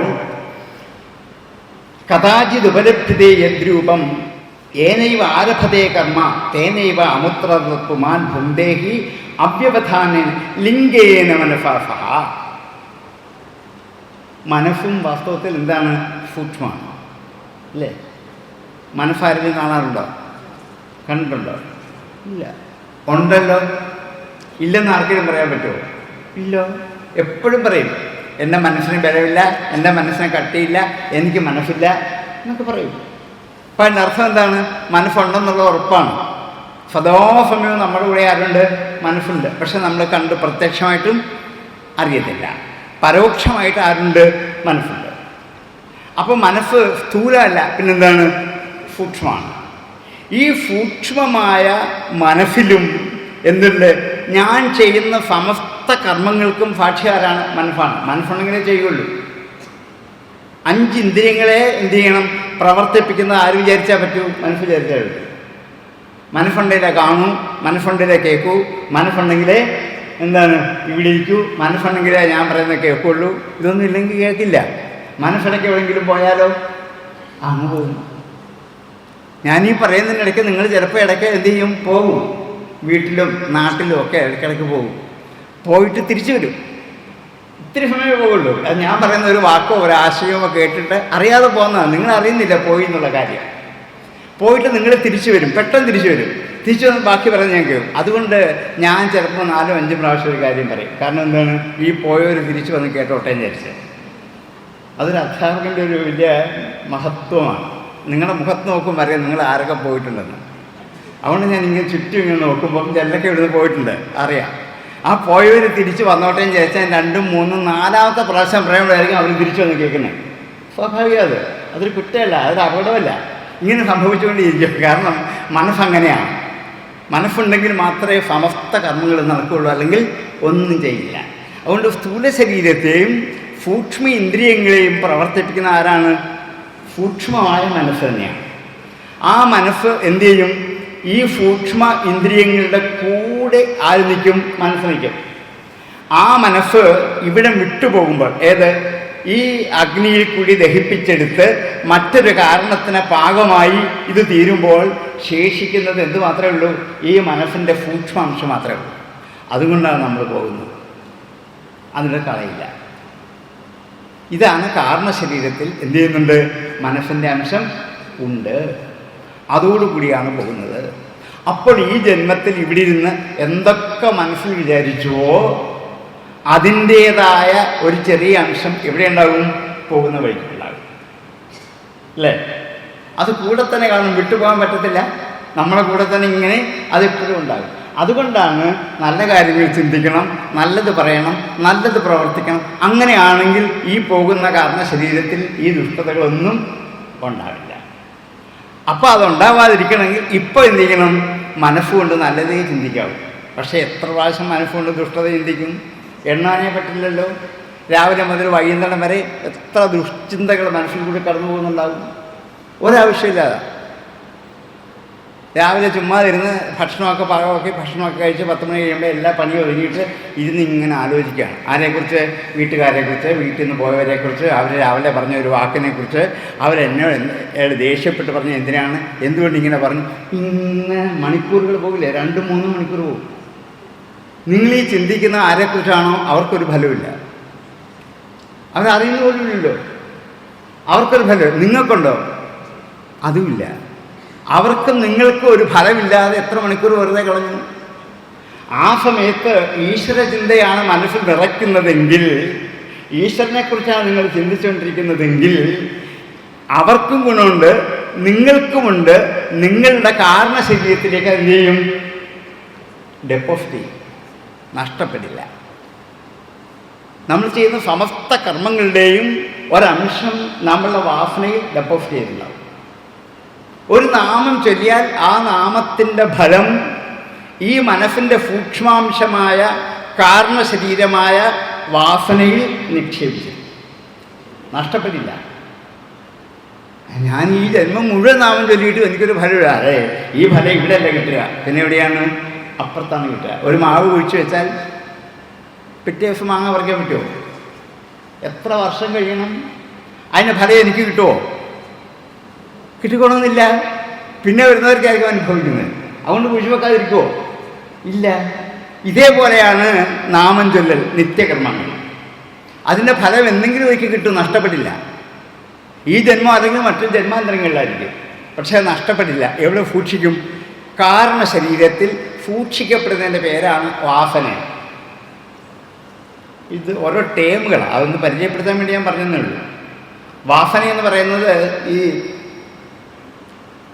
താമരപ്പൂ അല്ലെങ്കിൽ മുല്ലപ്പൂ വിടർന്നു നിൽക്കുന്ന ആ മുല്ലയുടെ മുകളിൽ കൂടി ഒരു കാറ്റ് വീശി പോകുമ്പോൾ ആ കാശിന് ആ കാറ്റിൻ്റെ വാസനയുണ്ട്. എന്തിൻ്റെ? മുല്ലയുടെ വാസന. ഈ വാസന കൊണ്ട് ആ കാറ്റ് കുറേ ദൂരം പോകും. കുറേ ദൂരം ചെല്ലുമ്പോൾ അത് എന്ത് ചെയ്യും? നഷ്ടപ്പെടും. പിന്നെന്തായിരിക്കും? ഒരു എലി ചത്തലഞ്ഞ് കിടക്കുന്നതിൻ്റെ ദുർഗന്ധമായിരിക്കും. പിന്നെ ആരും ഇത് കൊണ്ടുപോകും? കാറ്റ് അതും കൊണ്ടുപോകും. അതിന് ഇന്നതേ വേണ്ടുന്നൊന്നുമില്ലല്ലോ. എന്താണോ കിട്ടുന്നത് അത് കൊണ്ടുപോകും. അപ്പം എന്ത് ചെയ്യണം? നല്ല വാസനകൾ മാത്രമാണെങ്കിലേ അതെന്താ ഉള്ളൂ? നന്നായി വരികയുള്ളൂ. അപ്പം ഈ വാസന ഇങ്ങനെ എന്ത് ചെയ്യും? ഈ കാരണശരീരത്തിൽ ഡെപ്പോസിറ്റ് ചെയ്യപ്പെടുന്നത് എന്തായിരിക്കണം? സദ്വാസനകളെ. രണ്ട് വാസനയാണ്, സദ്വാസന, ദുർവാസന. ഒരു ജന്മം മുഴുവനും സമ്പാദിച്ച മുഴുവൻ ഈ എലിച്ചത്തളിഞ്ഞ് പോയ വഴിയ കാറ്റ് പോലെ ദുർവാസനയാണെങ്കിൽ അത് പിന്നെയും പിന്നെയും ജന്മാന്തരങ്ങൾക്ക് കാരണമാണ്. അതേസമയത്ത് അത് സദ്വാസനയാണെങ്കിൽ ഇതൊന്നും നമുക്ക് പ്രത്യക്ഷമായിട്ട് കാണാൻ പറ്റത്തില്ല, പരോക്ഷമായിട്ട് പോലും അറിയാൻ പറ്റത്തില്ല. ഇതറിഞ്ഞ് ഋഷിമാർ നമ്മെ ബോധ്യപ്പെടുത്തലാണ് എന്ത് ചെയ്യണം? ഇങ്ങനെ പോയാൽ മാത്രമേ നമ്മൾക്ക് ഇനിയൊരു ജന്മപരമ്പര ഉണ്ടാവാതെ ഞാനെന്ന് പറയുന്ന ഈ ആത്മസത്ത ഈ വാസനയിലൂടെ ലക്ഷ്യത്തിലേക്കെത്തി ലയിച്ചു ചേരുകയുള്ളൂ. ഇതാണല്ലോ നമ്മുടെ ഉദ്ദേശം. അതിനാണ് ബ്രഹ്മസാക്ഷാത്കാരം അല്ലെങ്കിൽ എന്താണ് സായുജ്യം എന്നൊക്കെ പറയാനുള്ളതാണ്, കൂടിച്ചേരുക എന്നാണ്. അപ്പം ഇങ്ങനെ ഓരോരുത്തർക്കും ഉണ്ട് എന്താണ് ഈ വാസനകൾ. ആ വാസനയെക്കുറിച്ചാണ് ലിംഗേന മനസ സ്വയം. കിട്ടിയില്ല അത്. ലിംഗേന മനസ, ലിംഗമാകുന്ന മനസ്സിലൂടെ. അപ്പോൾ മനസ്സിവിടെ എന്തായിട്ട് മാറുന്നു? ലിംഗമായിട്ട് മാറും. ലിംഗം എന്ന വാക്കിൻ്റെ അർത്ഥം ലീനം അർത്ഥം ഗമയതീതി ലിംഗം എന്നാണ്. ലയിച്ചു കിടക്കുന്ന ആശയത്തെ നമ്മെ ബോധ്യപ്പെടുത്തുന്നതിൻ്റെ പേരാണ് ലിംഗം, അടയാളം എന്നർത്ഥം. അടയാളം എന്ന് പറയുന്ന സൂചനയാണ് അല്ലേ? അടയാളം എന്ന് പറഞ്ഞാൽ എന്താണ്? സൂചന. അടയാളം കണ്ടിട്ട് നമ്മൾ എന്ത് മനസ്സിലാക്കും? ലക്ഷ്യം അല്ലേ? ഈ സൂചന കൊണ്ട് സൂക്ഷ്യം മനസ്സിലാക്കാൻ പറ്റും. അടയാളം കണ്ടിട്ട് ലക്ഷ്യം എന്താണെന്ന് നമുക്ക് അവിടെ എന്ത് ചെയ്യാൻ പറ്റും? നമുക്ക് തിരിച്ചറിയാൻ പറ്റും. അപ്പോൾ ആദ്യം നമ്മൾ എന്ത് ചെയ്യും? അടയാളമാണ് കാണുന്നത്. അതാണ് ഇത് എന്താ ലിംഗം അല്ലെങ്കിൽ കാരണം എന്ന് പേര് കൊടുത്തത് ഈ ശരീരത്തിന്. അപ്പം സ്ഥൂലമുണ്ട്, അത് പോയി. സൂക്ഷ്മമുണ്ട്, അതും പോയി. അതെവിടെ കളഞ്ഞു? തീ കളഞ്ഞു അല്ലേ? സ്ഥൂലം ഇവിടുന്ന് പോയി. അത് കഴിഞ്ഞ് സൂക്ഷ്മം ഉണ്ടായിരുന്നു, അതെവിടെ കളഞ്ഞു? തീക്കകത്ത് കളഞ്ഞു. ഇനിയും എന്ത് ശേഷിക്കുന്നുണ്ട്? കാരണം. അത് മനസ്സിനോടൊപ്പമാണ്. മനസാ സഹ, മനസ്സിനോടൊപ്പം. അതാണ് ലിംഗേന മനസ സ്വയം. രാജാവിനുണ്ടായ സംശയത്തിന് ഒന്നാമത്തെ സംശയം ഇവിടെയായിരുന്നു. ഈ സ്ഥൂല ശരീരം ആണല്ലോ കർമ്മങ്ങൾ അനുഭവിക്കുന്നത്. അപ്പം ഈ ലിംഗശരീരത്തിൽ എവിടെയാണ് കർമ്മം വരുന്നതെന്ന്? വാസനാരൂപമായ കർമ്മം അവിടെ അവശേഷിക്കും. ഇപ്പം കിട്ടിയില്ലേ? വാസനയിലൂടെ എവിടെയുണ്ട്? കാരണശരീരത്തിൽ എന്തുണ്ട്? കർമ്മമുണ്ട്. ആരാ അവിടെ നിൽക്കുന്നത്? മനസ്സ്. മനസ്സെങ്ങനെയാണ് നിൽക്കുന്നത്? സൂക്ഷ്മമായിട്ട്, കാരണമായിട്ട്. അപ്പോൾ അവിടെ എന്തുണ്ട്? ശരീരമുണ്ട്. ഈ കാണുന്ന ശരീരമല്ല, അതിന് പേര് കൊടുത്ത കാരണശരീരം എന്നാണ്. അപ്പോൾ ആ ശരീരങ്ങൾ എന്ത് ചെയ്യും? അനുഭവിക്കും ധാരാളം. അപ്പോൾ കാരണശരീരത്തിന് അനുഭവങ്ങൾ ഉണ്ടാവുമല്ലോ. ആദ്യത്തെ സംശയം ഇതായിരുന്നു. ഈ ശരീരം വിട്ടാൽ പിന്നെ കർമ്മമില്ലെങ്കിൽ ഫലം എങ്ങനെ അനുഭവിക്കാൻ പറ്റും എന്ന്. ഏനൈവ ആരഭതേ കർമ്മ, ജീവാത്മാവ് യാതൊന്നുകൊണ്ട് ഏത് കർമ്മങ്ങൾ ആരംഭിക്കുന്നുവോ തേനൈവ അമുത്ര, അതുകൊണ്ട് തന്നെ പരലോകത്ത് അവ്യവധാനീന, ഒരു മറവുമില്ലാതെ ഭുങ്ക്തേ, അനുഭവിക്കുന്നു. ലിംഗേന സ്വയം, ലിംഗശരീരം കൊണ്ട് സ്വയം എന്ത് ചെയ്യുന്നു? അനുഭവിക്കുക തന്നെ ചെയ്യുന്നു. അപ്പോൾ ഇത് ഉറപ്പാണ്, നഷ്ടപ്പെട്ടു പോവില്ല എന്നർത്ഥം. കാരണം സൂക്ഷ്മദേഹമായ മനസ്സിനാണ് കർമ്മത്തിന് പ്രാധാന്യം, അല്ലേ? സൂക്ഷ്മദേഹമായ മനസ്സിനാണ് കർമ്മം ചെയ്യുന്നതിൽ ഏറ്റവും വലിയ പ്രാധാന്യം. മനസ്സുകൊണ്ടുള്ള വിചാരമാണ് ആദ്യം, പിന്നീട് എന്ത് വരികയുള്ളൂ? കർമ്മം വരികയുള്ളൂ. എന്തും ആദ്യം ചെയ്യും? മനസ്സിൽ സങ്കല്പിച്ച് വിചാരിച്ചതിന് ശേഷമേ കർമ്മപദ്ധതിയിലേക്ക് കൊണ്ടുവരുള്ളൂ. നമ്മൾ ഏതും അങ്ങനെയാണ്. ആദ്യം മനസ്സിലൊന്ന് ആലോചിച്ച് വെക്കും, എന്നിട്ട് കർമ്മപദ്ധതിയിലേക്ക് കൊണ്ടുവരുള്ളൂ. ഇത് മനസ്സിൻ്റെ ജോലിയാണ്. അതുകൊണ്ട് ആദ്യം മനസ്സാണ്, രണ്ടാമതാണ് കർമ്മം. ആദ്യം മനസ്സാണ് പ്രവർത്തിക്കുന്നത്, രണ്ടാമതാണ് കർമ്മം പ്രവർത്തിക്കുന്നത്. അതുകൊണ്ട് മനസ്സാകുന്ന സൂക്ഷ്മദേഹം മരണത്തിൽ നശിക്കത്തില്ല. അതാണ് ഞാനിപ്പോൾ പറഞ്ഞത്. മനസ്സാകുന്ന സൂക്ഷ്മദേഹം മരണത്തിൽ നശിക്കില്ല. അതെന്താണ്? അത് പരലോകത്തിൽ ജീവന് സുഖങ്ങളെ അനുഭവിക്കാൻ ഒരു സൂക്ഷ്മ ശരീരം ഉണ്ടാക്കി കാരണശരീരമായി നിലനിൽക്കുന്നു എന്ന് സാരം. അപ്പം ആരനുഭവിച്ചോളും? കാരണശരീരം. രാജാവിൻ്റെ ഒന്നാമത്തെ ചോദ്യത്തെ ഒറ്റ ശ്ലോകത്തിൽ മറുപടി കൊടുക്കും. അവിടെ ഇത് ആരനുഭവിക്കും എന്ന്. ഇവിടെയല്ലേ കർമ്മം ചെയ്താൽ അനുഭവിക്കൂ. അപ്പം വാസ്തവത്തിൽ കർമ്മവും കർമ്മഫലവും ചെയ്യാൻ എപ്പോഴും പ്രചോദനം ആരാണ്? മനസ്സാണ്. മനസ്സില്ലെങ്കിൽ ചെയ്യുമോ? ഇല്ല. ശരിക്കും നോക്കിക്കഴിഞ്ഞാൽ എന്താണ്? മനഃകൃതം കൃതം കർമ്മ എന്ന ശരീരകൃതം കൃതം. മനസ്സുകൊണ്ട് ചെയ്യുന്നതാണ് കർമ്മം, ശരീരം കൊണ്ട് ചെയ്യുന്നതല്ല. ആലിംഗന്തി ഫമം ജായ പുത്രീ മാതാച പണ്ഡിത. ഒരാൾ അമ്മയെ ആലിംഗനം ചെയ്യുന്ന പ്രവൃത്തി ഒന്ന് തന്നെയാണ്. ഭാര്യ ആലിംഗനം ചെയ്യുന്നതും അതേ കൈകൊണ്ടാണ്, മകളെ ആലിംഗനം ചെയ്യുന്നതും അതേ കൈകൊണ്ടാണ്. മൂന്നും ഒരു കർമ്മമാണ്, പക്ഷെ മൂന്നിടത്തും മൂന്ന് മനസ്സാണ്, അല്ലേ? അമ്മയെ ആലിംഗനം ചെയ്യുന്ന മനസ്സോടല്ല ഭാര്യ ആലിംഗനം ചെയ്യുന്നത്, ഭാര്യ ആലിംഗനം ചെയ്യുന്ന മനസ്സോടല്ല മകളെ ആലിംഗനം ചെയ്യുന്നത്. മൂന്നിടത്തും മൂന്ന് മനസ്സാണ്. അപ്പോൾ ആലിംഗനം എന്നുള്ള കർമ്മത്തിന് കാരണം ആരാണ്? സ്പഷ്ടമല്ലോ. നമ്മളെന്നും ചെയ്തുകൊണ്ടിരിക്കുന്നവരെ, അല്ലേ? എന്നും ചെയ്തുകൊണ്ടേയിരിക്കുന്നതാണ്. അപ്പം വാസ്തവത്തിൽ ഇത് മനസ്സാണ് കർമ്മം ചെയ്യിക്കുന്നത്, ആരല്ല, ശരീരം അല്ല എന്ന് ഉറപ്പിക്കുകയാണ്. അങ്ങനെയാണെങ്കിൽ മനസ്സിൻ്റെ സൂക്ഷ്മാംശം കാരണശരീരമായി പരിണമിച്ചാൽ അതല്ലേ കർമ്മം ചെയ്യുന്നത്. അപ്പോൾ കർമ്മഫലങ്ങൾ ആരനുഭവിക്കും? കാരണശരീരം അനുഭവിക്കുമല്ലോ.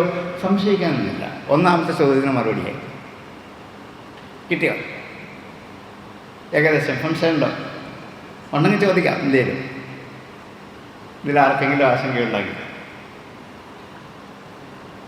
ഇത്ര മാത്രമേ ഉള്ളൂ. ഇതെങ്ങനെ ഈ കാരണശരീരം ഇതനുഭവിക്കും? എന്താണ്? കർമ്മഫലങ്ങളെ. അപ്പം പറഞ്ഞു, കർമ്മങ്ങളൊക്കെ ചെയ്യിക്കുന്ന ആരാണ്? മനസ്സെന്താണ്? സൂക്ഷ്മമാണ്, അല്ലേ? ആ സൂക്ഷ്മമായ മനസ്സിൻ്റെ ഏറ്റവും സൂക്ഷ്മതരമായ പരിപാകം സംഭവിച്ചു, അഗ്നിയിൽ പാകം സംഭവിച്ചു കഴിയുമ്പോഴുള്ള മനസ്സിൻ്റെ അവസ്ഥയ്ക്കാണ് ഏത് പേര്? കാരണം. അപ്പം എന്താണ്? ഈ മനസ്സിൻ്റെ സ്വഭാവം കാരണശരീരത്തിനും വിട്ടുപോകുമോ? ഇല്ല. അവിടെയും കർമ്മം ചെയ്യിക്കുന്ന ആര് തന്നെയാണ്? മനസ്സ് തന്നെയാണ്. അതുകൊണ്ട് എന്തു ചെയ്യും? അവിടെയും കാരണശരീരത്തിലും കർമ്മങ്ങൾ ചെയ്യുകയും അനുഭവിക്കുകയും ചെയ്തുകൊണ്ടേയിരിക്കും. നമ്മൾ ഇവിടുന്ന് വിട്ടുപോയാൽ. ഇവിടുന്ന് വിട്ടാൽ പിന്നെ ഒന്നുമില്ലാന്നല്ലേ വിചാരം, അല്ലേ? ഉണ്ടെന്ന് ഉറപ്പായല്ലോ. കാരണം എന്താണ്? മരിച്ചു പോയി എന്ന് പറയുന്നിടത്ത് ആരാ പോകുന്നത്? ഞാൻ, അല്ലേ? ഞാൻ മരിച്ചു എന്നാരും പറയത്തില്ലല്ലോ. അയ്യോ അദ്ദേഹം മരിച്ച് പോയി. പോയി എന്ന് വെച്ചാൽ അർത്ഥം പോയി. എന്താ പോയത്? സൂക്ഷ്മാംശവും കാരണാംശവും ബാക്കി വിട്ടിട്ടാവും. അപ്പം അങ്ങനെ പോകുമ്പോൾ തീർച്ചയായിട്ടും ഒരു പോക്കുണ്ട് എല്ലാവർക്കും ഇവിടം വിട്ട് എന്ത് ചെയ്യണം? പോയേ പറ്റുള്ളൂ. ഒരിക്കൽ ഏവനും ഇവിടം വിട്ടാൽ കടത്തിറങ്ങണം, കടത്തുകൂലിക്കിന്നേ വല്ലതും ഒരുക്കി വയ്ക്കണം, കടം പറഞ്ഞാൽ കേൾക്കൂലവിടെ കണക്കു പുസ്തകമില്ല. സത്യമല്ലേ? ആർക്കും എന്ത് ചെയ്യണം? ഇവിടം വിട്ടാൽ ഒരു കടത്തിറങ്ങിപ്പോളും. അവിടെ ചെല്ലുമ്പോൾ കടത്തുകൂലി ചോദിക്കും. ഇല്ലെങ്കിൽ അങ്ങോട്ട് പോകണ്ട, ഇവിടെ നിൽക്കാൻ പറ്റില്ല. അതിനുവേണ്ടി ഇന്നേ കടത്തുകൂലി ഉണ്ടാക്കിയേക്കണം, കാശൊന്നും കൊടുക്കണ്ട. എന്താ വേണ്ടേ? പുണ്യം. ഈ പുണ്യം എന്ന കടത്തുകൂലി കൊടുത്താലേ അക്കരയ്ക്ക് വിടുകയുള്ളൂ, അല്ലെങ്കിൽ തിരിച്ചു പോകുള്ളൂ പറയും. പിന്നെ ഒന്നുകൂടി ഇവിടെ വന്ന് ഈ കഷ്ടതൊക്കെ അനുഭവിച്ച് വരും, ജന്മം കഴിഞ്ഞ് വീണ്ടും ചെല്ലും. അപ്പോഴും കൈവല്ലോ ഉണ്ടോ എന്ന് ചോദിക്കും. ഒന്നുമില്ല, എന്നാൽ തിരിച്ചു നോക്കണം പറയും. കടം പറഞ്ഞാൽ കേൾക്കൂല, അവിടെ കണക്ക് പുസ്തകമില്ല. പോയിട്ട് തിരിച്ചു വരുമ്പോൾ തരാം, അടുത്ത പറയാണ്ട്, ഇതൊന്നും പറയാൻ പറ്റില്ല. ഇതൊക്കെ അവിടെ ഇട്ടിട്ട് പോയ പറ്റും. എത്ര ഭംഗിയായിട്ട് ഒരു മലയാളത്തിലെ കവിത വ്യാഖ്യാനിച്ചതാണ്. എല്ലാവർക്കും പോയ പറ്റും. അതുകൊണ്ട് ഞാൻ മരിച്ചു പോകുന്നു എന്ന് പറയുന്നത് ഈ ഞാനെന്ന ആത്മസത്ത കാരണശരീരമായി നിലനിൽക്കുകയാണ് പരലോകത്ത്, അല്ലെങ്കിൽ എന്താണ് അവിടെ മറ്റൊരു ലോകത്ത്. ഇനിയും എന്താണ് അവിടേക്ക് എത്തി അതിന് ജന്മം ഉണ്ടാകുന്നുണ്ട്. അപ്പോൾ ഇതിലേക്ക് വിട്ടുപോകുമ്പോൾ, വാസന വിട്ടുപോകുമ്പോൾ എത്ര സമയം കൊണ്ടാണ് ഇത് മറ്റൊരു ജന്മത്തിന് കാരണമാകുമെന്ന് നമുക്കറിയാൻ പറ്റത്തില്ല. അതിന് കണക്കൊന്നുമില്ല. അത് നിങ്ങളൊരു സംശയം അതായിരിക്കും ഇനിയുള്ളത്. അതെ, അതിന് എത്ര സമയം എടുക്കുമെന്നുള്ളതിന് പ്രത്യേകിച്ച് കണക്കില്ല. എത്ര പണിയെടുക്കാം, അത് അവരവരുടെ കർമ്മത്തിൻ്റെ തീവ്രത അനുസരിച്ച്, അവരവർ ചെയ്യുന്ന കർമ്മത്തിൻ്റെ തീക്ഷ്ണത അനുസരിച്ച് ചിലപ്പോൾ കുറയും, ചിലപ്പോൾ കൂടും, ചിലപ്പോൾ ഒരു നാൾ വേണ്ടി വരും. അതുകൊണ്ടാണ് നമ്മൾ മരിച്ചു കഴിഞ്ഞു പോയ ആൾക്കാർക്ക് വേണ്ടി കുറേ നാൾ ബലികർമ്മങ്ങൾ ചെയ്യുന്നത് കൊണ്ടാണ്. എപ്പോഴാണ് ഇത് ഇന്ന് മോചനം കിട്ടുന്നത് നമുക്കറിയില്ലല്ലോ. ചിലപ്പോൾ നീണ്ടുപോയേക്കാം, ചിലപ്പോൾ പെട്ടെന്നായേക്കാം. അങ്ങനെ ആണെങ്കിലും എന്ത് ചെയ്യണം, ഇനി ഇയാൾക്ക് ജന്മം ഉണ്ടാകാതിരിക്കാൻ വേണ്ടി നമുക്ക് ചെയ്യാൻ പറ്റുന്ന ഇതേ ഉള്ളൂ. അതുകൊണ്ടാണ് ഇതൊരു സങ്കല്പമാണ്. നമ്മളുടെ ഓരോ ബലികർമ്മങ്ങൾ കൊണ്ട് ഈ കാരണശരീരമായ ഈ ഞാനെന്ന ആത്മസ്വരൂപത്തിന് ഇനിയും ജന്മമുണ്ടാവാതെ എന്ത് ചെയ്യണം, പല ലോകങ്ങളിൽ കൂടി കടന്ന് എത്രയും വേഗം ബ്രഹ്മസാക്ഷാത്കാരത്തിലേക്ക് എത്തിച്ചേരണം. ഇനി ജന്മം ഉണ്ടാവരുത് എന്ന് നമ്മൾ സങ്കല്പിക്കുന്നുള്ളൂ. ഉണ്ടാവുകയെന്നും പറയാൻ പറ്റത്തില്ല. ഉണ്ടാവരുതെന്ന് വിചാരിച്ചാണ് ചെയ്യുന്നത്. ഇത് നമ്മുടെ ഈ ചെയ്യൽ ഒരു പക്ഷേ കാലം കഴിഞ്ഞായിരിക്കും, നമുക്ക് തോന്നുമ്പോഴായിരിക്കും, നമുക്ക് സമയം കിട്ടുമ്പോഴായിരിക്കും, അപ്പോഴത്തേക്ക് ഇയാൾ വേറെ ജന്മം എടുത്തിരിക്കും. നമുക്ക് ചെയ്തിട്ട് കാര്യമില്ല, പക്ഷെ നമ്മൾ ചെയ്യും. ഇത് നമുക്ക് ചെയ്യാനുള്ളത്. ഇതാണ് സത്യം. ഇത് അവർ പറയുന്ന പോലെ ആപ്റ്റായ കൃത്യസമയത്ത് വേണ്ട പോലാണ് ചെയ്യുന്നതെങ്കിൽ മാത്രമേ ലക്ഷ്യത്തിലേക്ക് എത്താൻ പറ്റുള്ളൂ. അങ്ങനെ ആരും ചെയ്യാറില്ല. ഇതൊക്കെ ഒരു ആചാരത്തിൻ്റെ പേരിൽ ഇപ്പോൾ എന്താണ് കാട്ടിക്കൂട്ടുന്നത് മാത്രമേ ഉള്ളൂ. അന്ന് പറ്റിയില്ല, ഇപ്പം ചെയ്തേക്കാം, ഇപ്പോൾ പറ്റിയില്ലെങ്കിൽ ഇനിയൊക്കെ ചെയ്തോളൂ, ഇത്രയൊക്കെ ഉള്ളൂ. അപ്പം ലക്ഷ്യം ഇതാണെന്ന് മനസ്സിലാക്കാൻ പറ്റിയാൽ എന്ത് ചെയ്യണം, ഉടൻ തന്നെ വളരെ വേഗം അന്ന് മുതൽ തന്നെ ഈ കർമ്മങ്ങൾ ആരംഭിച്ച് എന്ത് ചെയ്യണം, ഇയാൾക്ക് ഈ കാരണശരീരത്തിന് എന്ത് ചെയ്യണം, ഇനിയും ജന്മത്തിലേക്ക് കടക്കാതെ മുക്തിയിലേക്ക് എത്താൻ വേണ്ടിയ ശ്രമമാണ് നമ്മൾ ചെയ്യുന്ന മുഴുവൻ. പരലോകത്തിന് ഗതി കിട്ടാൻ വേണ്ടി. പരലോകം എന്ന് പറയുന്ന ആരാ ഉള്ളത്? കാരണശരീരം. ആ കാരണശരീരം എന്ത് വേണം? ഗതി ലഭിക്കണം. അതിന് വേണ്ടിയിട്ടാണ് നമ്മൾ സമസ്ത കർമ്മം ചെയ്യുന്നത്. ഇതിപ്പം നമുക്ക് ഏറ്റവും ആശങ്കയുള്ള കർമ്മങ്ങളാണ് എന്ത് ചെയ്യുന്നത്? ബലികർമ്മങ്ങൾ. മരിക്കുമ്പം മുതൽ ആശങ്കയാണ്. ഇങ്ങനെ വേണോ, അങ്ങനെ വേണോ, ഇത് ചെയ്യാമോ, അങ്ങനെ ചെയ്യാമോ, ഇങ്ങനെ മതിയോ, 100 കൂട്ടം സംശയങ്ങളാണ്. 100 പേര് 100 തരത്തിലും പറയും. ഇതെല്ലാം കൂടെ ആകപ്പാട് നമ്മളെ കുഴക്കലാണ്. പക്ഷെ ലക്ഷ്യം മനസ്സിലാക്കിയിട്ടാണെങ്കിൽ നമുക്ക് എന്ത് ചെയ്യാൻ പറ്റും? അനായാസമായിട്ടും ലക്ഷ്യത്തിലേക്ക് എത്താൻ പറ്റും. ഭാഗവതം നമുക്ക് പറഞ്ഞു തരികയാണ്. അതുകൊണ്ടാണ് ഈ കാരണശരീരം എന്ന വിഷയത്തിലേക്ക് വരാൻ കാരണം. അപ്പം ഏനൈവ ആരഭതേ കർമ്മ തേനൈവ അമുത്രതത്വമാൻ ഭുന്തേഹ്യ അവ്യവധാനേന ലിംഗേന മനസാ സഹ. അതുകൊണ്ട് എന്ത് വേണം? ഇത് മനസ്സിലായില്ല എന്ന് ആർക്ക് മനസ്സിലായി? ഋഷിക്ക് തന്നെ. എനിക്ക് മാത്രമല്ല, നിങ്ങൾക്കുമല്ല. പിന്നെ ആർക്കാണ്? ഋഷിക്ക് മനസ്സിലായി. ഞാനീ പറഞ്ഞത് എനിക്ക് ശരിക്ക് മനസ്സിലായിട്ടില്ല. എങ്കിൽ ഒരു ഉദാഹരണം പറയാം. ഉദാഹരണത്തെ കൂടി ഇനിയും കാര്യത്തിലോട്ട് പോവാം. ശയാനുമിമുത്സൃജ്യ ശ്വസന്തം പുരുഷോ യഥാ കർമ്മ ആത്മന്യാഹിതം ഭുങ്ക്തേ താദൃശേനേതരേണവാം. ശയാനം ഇമം ഉത്സൃജ്യ ശ്വസന്തം പുരുഷോ യഥാ. ഒരു പുരുഷൻ അയാൾ സുഖമായിട്ട് കിടന്ന് ഉറങ്ങുക അല്ലേ? ഉറങ്ങുന്ന സമയത്ത് എന്ത് ചെയ്യുന്നുണ്ട്? ശ്വാസോച്ഛ്വാസം. ഇത് മാത്രം ചെയ്തുകൊണ്ട് അയാൾ ഉറക്കം തുടങ്ങി ഇത്ര കഴിയുമ്പോൾ സ്വപ്ന ലോകത്തിലേക്ക് പോകും അല്ലേ? ആ പോയാൽ എന്തൊക്കെയാണ് പിന്നെ ചെയ്യുന്നത് സ്വപ്ന ലോകത്തിൽ? അതൊക്കെ ചെയ്യുമ്പോഴും ഇവിടെ നിന്ന് എന്ത് ചെയ്യുന്നുണ്ട്? ശ്വസിക്കുന്നുണ്ട്, ഇവിടെ കിടക്കുന്നുണ്ട്. എന്താണ് ഇങ്ങനെ കണ്ണടച്ച് സ്വപ്ന ലോകത്തിലൂടെ ഇങ്ങനെ സഞ്ചരിച്ച് പോകുന്നു. ഞാൻ മെയിൻ റോഡിൽ കൂടെ സഞ്ചരിച്ച് ഇങ്ങനെ കുറേ ദൂരം പോകുന്നു. കുറച്ച് ദൂരം ചെന്നപ്പോൾ പറയുന്നൊരു ശബ്ദം കേട്ടു. തിരിഞ്ഞു നോക്കി, ഒരു വണ്ടി വന്ന് ഇടിച്ചു. ഞാൻ റോഡിലേക്ക് മറിഞ്ഞു വീണു. ആൾക്കാരെല്ലാം ചുറ്റും കൂടി. എന്നെ പെട്ടെന്നൊരു ആംബുലൻസ് വന്നു, അതിലെടുത്ത് ആശുപത്രിയിൽ അവിടെ അഡ്മിറ്റ് ചെയ്തു. ഡോക്ടർ നോക്കി, ഐസിയുലാക്കി. പെട്ടെന്ന് ഓപ്പറേഷൻ വേണമെന്ന് പറഞ്ഞു. ഓപ്പറേഷൻ ചെയ്തു. രക്ഷയില്ല. വീട്ടുകാരെയൊക്കെ അറിയിച്ചോളാൻ പറഞ്ഞു. 2 മണിക്കൂർ ജീവൻ നിലനിൽക്കില്ല എന്ന് പറഞ്ഞു. അതുപോലെ തന്നെ സംഭവിച്ചു. 2 മണിക്കൂറിനകം ഞാൻ മരിച്ചു. എൻ്റെ മൂക്കിൽ പഞ്ഞിയൊക്കെ വെച്ച് മോഹമൊക്കെ കെട്ടി ഒരു പെട്ടിക്കകത്ത് അടച്ച് എന്നെ വീട്ടിൽ കൊണ്ടുവച്ചിട്ടുണ്ട്. എൻ്റെ വീട്ടുകാർ ചുറ്റും കരയുന്നു. ഇതാരാ കാണുന്നത്? ഞാൻ. ഈ പെട്ടി കിടക്കുന്നതോ? അത് ഞാനില്ലേ. ഈ പെട്ടി കിടക്കുന്നത് ഞാനാണ്. കട്ടിൽ കിടന്ന് ഈ സ്വപ്നം കണ്ടത് ആരാണ്? ഞാനാണ്. ഇതിൽ ഏതാ സത്യം? സ്വപ്നം കണ്ടതാണോ? അല്ല.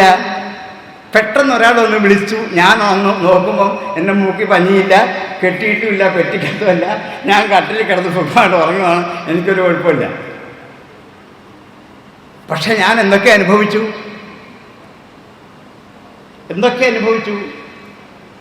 ഇതുപോലെ എന്താണ് ഇവിടെ ഇരുന്നു കൊണ്ടേ അനുഭവിക്കൂ എന്ന് പറയാൻ പറ്റില്ല. ഞാൻ മനസ്സുകൊണ്ട് എന്ത് കർമ്മങ്ങൾ ചെയ്തു? ഇതുപോലെ കാരണശരീരം സൂക്ഷ്മാംശത്തിൽ കൂടി പോയി എന്ത് കർമ്മങ്ങൾ ചെയ്യുന്നുണ്ടാവും? ഇല്ലേ? ഈ സ്വപ്നം കാണുന്നതല്ലേ? ഈ സ്വപ്നത്തിൽ എന്തൊക്കെ കണ്ടു, ഏതൊക്കെ ദിക്കിപ്പോയി, എന്തൊക്കെ കഴിച്ചു, എത്ര പേരെ തല്ലി, എത്ര പേരുടെ തല്ലുകൊണ്ടു, ഇതൊന്നും എന്നെ എന്ത് ചെയ്യത്തില്ല, ബാധിക്കത്തില്ലല്ലോ. ഇത് അനുഭവമല്ലേ, സത്യമല്ലേ ഇത്? ഞാൻ ഈ സ്വപ്നം കണ്ടുകൊണ്ടിരിക്കുന്നതാണല്ലേ. കണ്ടോ, മറ്റൊരു ഉദാഹരണം പറഞ്ഞു തരികയാണ് ഋഷി നമ്മളെ ബോധ്യപ്പെടുത്താൻ. ഇവിടെ എന്താണ്, ഈ മനസ്സിൻ്റെ സൂക്ഷ്മാംശത്തിൽ കൂടി ഞാൻ എന്ത് ചെയ്യുന്നു? കറങ്ങി നടന്നില്ലേ? എവിടൊക്കെ എന്ത് കർമ്മം ചെയ്തു?